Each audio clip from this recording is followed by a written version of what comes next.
যতই দিন যাচ্ছে ততই বিপাক বাড়ছে তৃণমূলের সর্বভারতীয় সাধারণ সম্পাদক অভিষেক বন্দ্যোপাধ্যায়ের। গত বৃহস্পতিবার বিধানসভায় সইজাল কাণ্ডে দীর্ঘক্ষণ ভবানী ভবনে সিআইডি আধিকারিকদের সামনে হাজিরা দেওয়ার পর এরপর শনিবার ভোর রাত্রিরে অভিষেক বন্দ্যোপাধ্যায়ের কালীঘাটের বাড়িতে অতর্কিতভাবেই শালবনী থানার পুলিশ আধিকারিকরা হানা দিলেন। বেশ কিছুক্ষণ অপেক্ষা করার পর, ডাকাডাকির পর বাড়ি থেকে কোনো সাড়াশব্দ না পেয়ে প্রায় ভোর 3টে সাড়ে 3টে নাগাদ বাড়ির তালা ভেঙে ভেতরে ঢুকলেন শালবনী থানার আধিকারিকরা। জানা যাচ্ছে পুলিশ সূত্রে যে অভিষেক বন্দ্যোপাধ্যায়ের আপ্তসহায়ক সুমিত রায়ে তল্লাশিতেই শালবনী থানার এবং কালীঘাট থানার পুলিশ আধিকারিকরা চলে আসেন অভিষেক বন্দ্যোপাধ্যায়ের কালীঘাটের বাড়িতে। প্রসঙ্গত বলে রাখি, এই যে বিধানসভায় সইজাল কাণ্ডে আগামী রবিবার সিআইডি ভবনে তার হাজিরা আছে, এরপর সোমবার দিন নিয়োগ দুর্নীতিতে ইডির কাছে হাজিরা, তারপর মঙ্গলবার অভিষেক বন্দ্যোপাধ্যায় ভোটের সময় তার যে মন্তব্য ডিজে বাজানোর, সেটার জন্যও তাকে আবার সিআইডি ভবানী ভবনে সিআইডি আধিকারিকদের কাছে হাজিরা। মানে একটার পর একটা দুর্নীতির জন্য দুর্নীতির অভিযোগ এবং তার মন্তব্যের অভিযোগে কিন্তু যখন অভিষেক বন্দ্যোপাধ্যায়কে পুলিশ জিজ্ঞাসাবাদে ডাকছে, ঠিক সেই মুহূর্তে এখন নতুন সংযোজন হলো শালবনী থানা।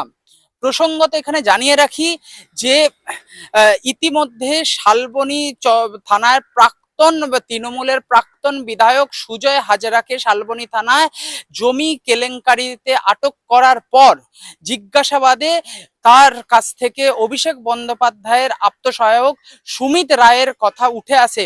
এরপরই শালবনী থানার পুলিশ আধিকারিকরা তারা সুমিত রায়ের খোঁজ চালায় এবং সেই খোঁজে গতকাল অর্থাৎ শুক্রবার দিন রাত্রির বেলা সুমিত রায়ের ফোনের যে লাস্ট ট্র্যাক, সেই ট্র্যাক দেখা যায় অভিষেক বন্দ্যোপাধ্যায়ের কালীঘাটের বাড়িতে।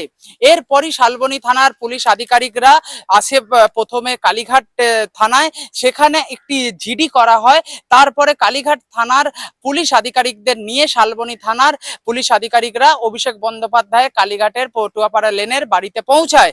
এরপর দীর্ঘক্ষণ তারা ডাকাডাকির পরেও অভিষেক বন্দ্যোপাধ্যায়ের বাড়ি থেকে কোনো রকম কোনো সাড়া শব্দ না পেয়ে তারা অবশেষে ভোরবেলা সেই বাড়ির তালা ভেঙে বাড়িতে প্রবেশ করে এবং বেশ কিছুক্ষণ প্রায় 7টা সাড়ে 7টা সকাল 7টা সাড়ে 7টা পর্যন্ত তারা অভিষেক বন্দ্যোপাধ্যায় বাড়িতে থাকে এবং ভেতরে জানা যাচ্ছে যে তারা ভেতরে খোঁজ খবর নেয়, তল্লাশি করেন, এরপর বেরিয়ে যান।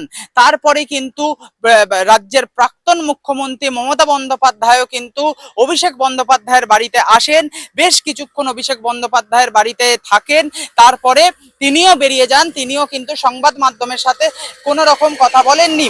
এরপর অভিষেক বন্দ্যোপাধ্যায় জানিয়েছেন যে থানার যে আধিকারিকরা এসেছিলেন তারা যে তল্লাশি করেছেন তাদের সমস্ত ফুটেজ তিনিও সিসিটিভি ক্যামেরার যে ফুটেজ, সেই ফুটেজ তিনিও কভার করে রেখেছেন এবং অভিষেক বন্দ্যোপাধ্যায় এদিন এটাও জানিয়েছেন যে সমস্ত ধরনের সহযোগিতা তিনি করবেন। কিন্তু এখানে একটি কথা থেকেই যাচ্ছে যে রাজ্যে পালা পরিবর্তনের পরই অভিষেক বন্দ্যোপাধ্যায়কে কিন্তু ক্রমশ পুলিশ তাদের জালে কিন্তু নিয়ে নেওয়ার চেষ্টা করছে। কলকাতা থেকে চিরন্তন ব্যানার্জির রিপোর্ট, ইনফোপালস বেঙ্গল।